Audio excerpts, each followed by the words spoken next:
Good morning to all of you. Welcome back to my channel. Subscribe नहीं किया तो please subscribe कर लीजिए। ये है द हिंदू न्यूज़पेपर का एडिटोरियल पेज और हम डिस्कस करेंगे जो पेज नंबर 6 पे नीचे आर्टिकल दिया हुआ है। तो आज है 30 अप्रैल 2025 और न्यूज़पेपर की पीडीएफ आपको फ्री में प्रोवाइड करा दी जाती है। टॉपिकल ई पेपर के नाम से टेलीग्राम चैनल है। यहाँ पे रेगुलर बेसिस पे the Hindu and Indian express newspaper की पीडीएफ फ्री में आपको प्रदान कर दी जाती है। तो एक वर्ड है पैंग्स।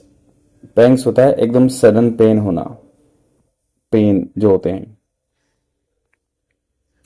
मतलब एकदम स्ट्रोक आते हैं ना पेन के, दर्द के, उसको बोलते हैं पैंग्स। तो हम नीचे वाला आर्टिकल देखेंगे।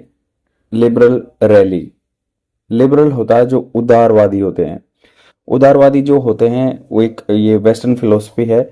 जैसे लिबरल हमेशा ग्रोथ में बिलीव करते हैं और इंडिपेंडेंट आदमी का ओनरशिप होनी चाहिए रिसोर्सेज पे, वो अपना ग्रो करने की उसको अपॉर्चुनिटी मिलनी चाहिए। तो लिबरल, यहाँ पे कनाडा की बात होगी इस आर्टिकल में, पूरे में कनाडा की बात होगी।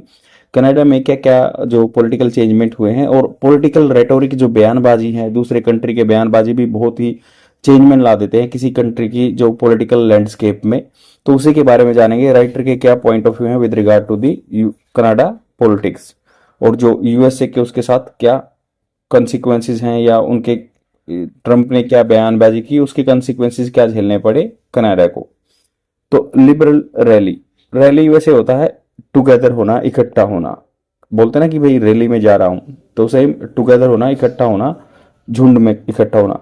बट रैली को अगर दूसरे सेंस में देखें तो हम किसी हास्यास्पद, मतलब कोई कमेंट करता है, जैसे ही rallied her for his pigtail. Pigtail मतलब जैसे जो सुअर की पूंछ की तरह है, जैसे उसके मजाक बना। तो रैली का दूसरा मीनिंग ये भी होता है।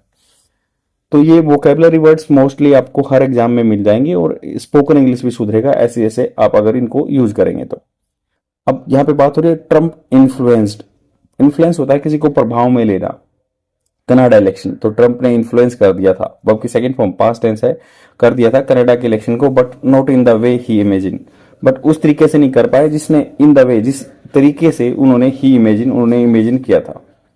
वन जस्टिन ट्रूडो, जो प्रीवियस, जो पहले पूर्ववर्ती जो वहां के पीएम थे, तो Justin Trudeau resigned as the prime minister of Canada in January. तो उन्होंने रिजाइन कर दिया था, वर्ब की second form past tense, as the prime minister of Canada in January.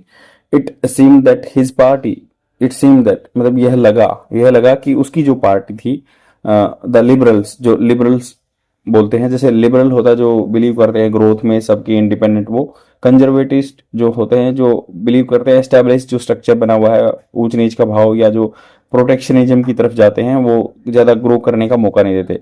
Same ऐसे यूएसए के जो ट्रंप है वो कंजर्वेटिस्ट में आते हैं, वो बोलते हैं ना मगा, मेकिंग अमेरिका ग्रेट अगेन, और एक्सपल्सन करते हैं, एक्सोडस करते हैं, जो आदमियों का वहां से बाहर भेजते हैं, रिपेट्रिएट कर देते हैं। जैसे इंडियंस को वहां पे लगभग 800 आदमियों को यहाँ पे भेज दिया था, काफी बैच में आए थे।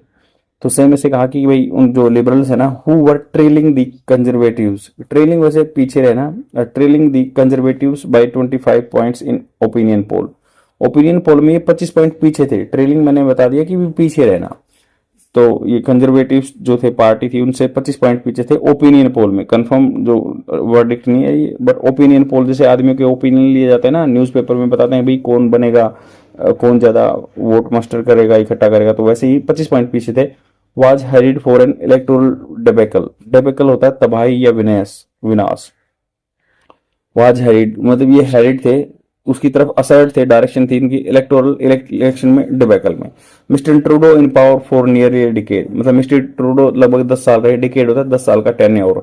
Mister Trudeau in power in nearly a decade had become highly popular amid economic woes. Had become मतलब हैड वर्ब की third form past perfect tense, ये बन चुके थे। तो ये वर्ब की थर्ड फॉर्म है बिकेम, यहाँ पे हैड वर्ब, वो बन चुके थे हाईली अनपॉपुलर, ज्यादा अनपॉपुलर हो चुके थे, अमिड इन बिटवीन, जो आर्थिक दुख थे उनके बीच में। पीरे पोलिवेरे, ये बंदे का नाम है, पीरे पोलिवेरे, जो कंजर्वेटिव है। The conservative leader built his campaign on A call for change. तो उन्होंने अपना जो कैंपेन है, आंदोलन है, अभियान है, वो बुलाया कि भाई चेंज करो, चेंज आना चाहिए। Branding the 3 conservative terms of liberal party as the lost decade. उन्होंने ब्रांड दे दिया, नाम दे दिया, जो 3 कंजिक्यूटिव होता है लगातार, परसिस्टेंट जो टर्म्स आई थी ना, लिबरल पार्टी बनी थी वहां पे 3 साल लगातार 3 term of the liberal party as the lost decade. ये इन्होंने कहा कि भाई वो उसमें तो बिल्कुल खत्म हो गया वो डिकेड जो 10 था फॉर कनाडा, कनाडा के लिए। Yet in A stunning, stunning होता है भौचक्का कर देने वाला, फ्लेबरगास्टेड भी इसका वर्ड होता है, इसका सिनोनिम्स होता है फ्लेबरगास्टेड, सिनोनिम्स लगा सकते हैं फ्लेबरगास्टिंग, भौचक्का कर देने वाला। तो इन्होंने कहा कि भाई stunning political turn around, turn around मतलब बिल्कुल उलट उलट पुलट हो गया, टर्न अराउंड उल्टा पुल्टा हो गया, राजनीतिक उल्टा पुल्टा हो गया। The liberal party beat the conservative in April 28 national election. तो लिबरल पार्टी ने क्या हरा दिया, बीट मतलब हरा देना कंजर्वेटिव को अप्रैल 28 को नेशनल इलेक्शन में, नेशनल लेवल पे इलेक्शन जो हुआ था। टू पिवोटल, पिवोटल होता है important developments between mister Trudeau exit, बहुत ही इंपॉर्टेंट जो डेवलपमेंट हुए ना, ट्रूडो एग्जिट हुए and the election reshape the country political landscape, landscape होता है क्षेत्र, तो राजनीतिक क्षेत्र में जो है रीशेप कर दिया, दोबारा से शेप चेंज कर दी। फर्स्ट मार्क कार्ने, जो पहले मार्क कार्ने जो अभी फिलहाल के पीएम है वहां पे, एंड इकोनॉमिस्ट जो आर्थिकी के बारे में जानते हैं, एंड फॉर्मर बैंकर या बैंकर थे, वाज चूजन, इनको चूज किया गया था।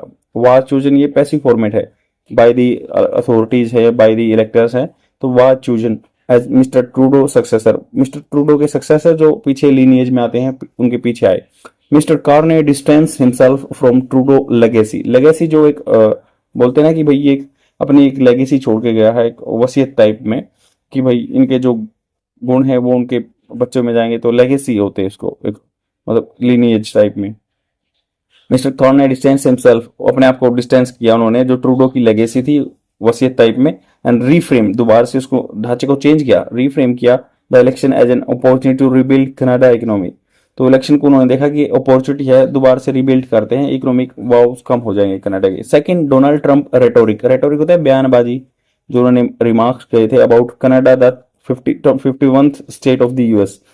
तो उन्होंने यूएस वाले जो प्रेसिडेंट है उन्होंने बोला था कि भाई ये 51वां स्टेट है, क्योंकि वहां पे 50 स्टेट है यूएसए में, तो बोले 51वां स्टेट कनाडा है। गाल्वनाइज, गाल्वनाइज होता है पिघाल देना, कनाडियन नेशनलिज्म, इसने क्या गाल्वनाइज कर दिया, दोबारा से मतलब पिघला दिया जो इंडिया के, जो कनाडा के आदमी उनका नेशनलिज्म, राष्ट्रीयवाद की भावना, कि भाई हमारे देश को कैसे ऐसे बोल सकते हैं कि ये मिला सकते हैं, या 51वां स्टेट बोल सकते हैं। ऑफर्ड, इसने ऑफर किया था ए न्यू पर्पज, एक उद्देश्य एंड पर्सपेक्टिव, पर्सपेक्टिव होता है एक पहलू देखने का, to mister Carney's electoral battle. तो जो उन्होंने बयानबाजी की तो उन्होंने उस बेस पे नेशनलिज्म को गैल्वेनाइज कर दिया, मिला दिया, और जो है आदमियों का सपोर्ट मस्टर किया, और एक इलेक्टोरल बैटल में उन्होंने एक नया पर्सपेक्टिव रखा आदमियों के सामने। He presented himself as the best candidate equipped to stand up to mister Trump threats and tariff. तो उन्होंने प्रेजेंट किया था अपने आप को himself as a best candidate, अच्छा कैंडिडेट, इक्विप्ड मतलब जो सामर्थ हो, उसके पास सब कुछ हो, टू स्टैंड अप, खड़ा होने के लिए मिस्टर ट्रंप के जो थ्रेट्स हैं, धमकी है, टैरिफ है, या जो टैक्स लगाते हैं उन पे। He is record as a successful central banker, तो वहां पे जैसे आरबीआई के गवर्नर होते हैं वहां भी वो सेंट्रल बैंकर रहे हैं। हु लेड कनाडा थ्रू 2008-9, 8-9 में क्राइसिस आया था, economic crisis all over world में आया था, रिसेशन जो घाटा आया था, and UK through the chaotic होता है जो बिल्कुल कैओस, जो उथल पुथल मच जाए, ब्रेक्जिट ईयर्स, ब्रिटेन जब एग्जिट हुआ था 2016 के आसपास, आल्सो हेल्प हिज कोज, उन्होंने जैसे यूके का या इधर ये पूरा रिसेशन का मामला संभाला था, ब्रेक्जिट का मामला संभाला था।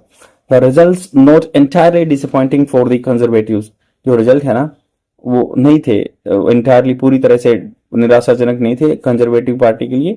According to the preliminary figure, जो प्राथमिक रूप से जो फिगर्स आई ना, डाटा आया है, द पार्टी वोन 41.4 ऑफ द वोट, मतलब पार्टी ने जितने वोट डाले उसके 41% मस्टर किए थे। सरपासिंग, इन्होंने पास कर दिया था इट्स 2011 मेजोरिटी 39.6 वोट, जो उनको 2011 में मेजोरिटी मिली थी ना 39% वोट, उनसे ज्यादा बढ़ गए थे। But what happened this time was a more unified consolidation of progressive and liberal votes favouring the liberals. तो उन्होंने कहा कि बट अब की बार क्या हुआ था कि ये जो मोर यूनिफाइड होता है एकजुट होना, कंसोलिडेशन इकट्ठा हो जाना, और प्रोग्रेसिव, जो प्रोग्रेसिव थॉट वाले हैं या लिबरल वोट्स हैं, जो खुले विचार वाले वोट्स हैं, फेवरिंग द लिबरल्स, उन्होंने क्या है लिबरल्स को सपोर्ट कर दिया। When mister Poilievre talk about a crackdown on fentanyl, oppose tax hikes and threaten to withhold federal funding for the universities. तो ये एक और कंजर्वेटिव मिस्टर पोलिवेरे, इन्होंने बात की थी अबाउट ए क्रैकडाउन, क्रैकडाउन मतलब बिखर जाना ऑन फेंटेनल पे एंड अपोज टैक्स हाइक्स। उन्होंने अपोज किया था कि भी जो इंक्रीज टैक्स हो रहे हैं या थ्रेटन टू विद होल्ड करने के लिए फेडरल फंडिंग। फेडरल जो होता है मतलब संघीय ढांचे वाला सिस्टम है, वहां पे भी उसकी फंडिंग को, जो सेंट्रल गवर्नमेंट की फंडिंग को फॉर यूनिवर्सिटी के लिए एंड नॉन कंजर्वेटिव वोट्स, जो कंजर्वेटिव आदमी नहीं है उनकी वोटर्स साथ this as a Trump style rhetoric. जो ये जो पोलिवरे हैं इनकी जो बयानबाजी है ट्रम्प स्टाइल रेटोरिक, देखा कि भाई ये जो फेडरल का जो है सिस्टम, उसकी फेडरल सेंट्रल गवर्नमेंट फंडिंग रोक देगी यूनिवर्सिटीज की, और जैसे बाहर वाले बच्चे पढ़ने आते हैं उनको मतलब निकाल देंगे ऐसे ऐसे करके। तो उन्होंने सोचा कि ये तो ट्रम्प की तरह बयानबाजी कर रहे हैं। पोलिवरे जो है कंजर्वेटिव थे and gravitated towards the liberal party. Gravitation होता है जैसे अट्रैक्ट हो जाना, ग्रेविटी अट्रैक्ट करती है ना, सेम वैसे उसे टर्म बना दी, gravitated attracted towards liberal party. तो उनके बयानबाजी से वो अलग हो गए क्योंकि उन्होंने देखा कि ट्रम्प जैसी बयानबाजी कर रहे हैं जो कंजर्वेटिव थे पोलिवरे, तो उन्होंने अलग कर दिया। न्यू डेमोक्रेटिक पार्टी जो एनडीपी आई है, led by the Jagmeet Singh, ये सरदार जी हैं वहां पे जो ज्यादा रहते हैं। तो उन्होंने कहा कि एनडीपी पार्टी सा इट्स वोट शेयर प्लमेट होता है, एकदम प्लमेट होता है डाउन करना, स्लम्प आ जाना, गिराव आ जाना। फ्रॉम 18% 2021 में जस्ट 6% पे आ गए, उनकी वोट शेयर बहुत कम हुआ। वाइल द लिबरल्स, जो लिबरल्स पार्टी वाले थे, सर्ज फ्रॉम 32 टू 43, तो उनकी वोट शेयर बढ़ गया, तभी जीत गए, 43 पे आ गए 32 से। वाइल मिस्टर खान ने जो अभी पीएम है deserves credit for the turn around, तो वो डिजर्व करते हैं, मतलब वो उसके हकदार हैं जो अभी उथल पुथल हुई है पॉलिटिकल लैंडस्केप में। He should prepare the country for the path है, उन्होंने उनको प्रिपेयर करना चाहिए, देश को तैयार करना चाहिए आगे जो रास्ता है। Despite the liberals surging popularity, liberal की जो सर्जिंग मतलब उछाल आना, बढ़ाव आ जाना, पॉपुलैरिटी बढ़ रही है ना, they are still projected to fall short of 170 seats majority mark in the 343 member parliament. तो वहां पे पार्लियामेंट में जैसे अपने यहाँ पे भाई 543 वगैरह रहते हैं तो लोकसभा में, तो वहां पे 343 हैं, तो 172 सीट से तो इनकी कमी रहेगी, फॉल शॉर्ट मतलब कमी रहेगी 172 सीट से मेजोरिटी में आने के लिए। एक कोएलिशन मतलब वही संगठन की सरकार बनेगी। Government depend on the smaller parties, ये छोटी छोटी पार्टियों पर डिपेंड रहना पड़ेगा। कुड मतलब कुड यूज होता है जहां रिमोट पॉसिबिलिटी हो, दूर की पॉसिबिलिटी हो, ये कर सकता है, कॉम्प्लिकेट जटिल बना सकता है। हिज लेजिस्लेटिव एम्बिशन, जो उनके लेजिस्लेटिव जो कानून बनाने वाले एम्बिशन है, आकांक्षा है उनकी, थोड़ा सा क्योंकि लेजिस्लेशन प्रोसेस में मेजोरिटी में नहीं हो तो थोड़ा सा इम्पेडिमेंट आती है। मोर ओवर इसके अलावा mister Carney and mister Trump agree that traditional relationship between Canada and US is over. तो दोनों ने मान लिया कि भी खत्म हो चुके हैं, इज ओवर मतलब खत्म हो चुके हैं जो परंपरागत रूप से संबंध थे यूएस के एंड कनाडा के, which means the leaders will have to launch talks for the new economic and security framework।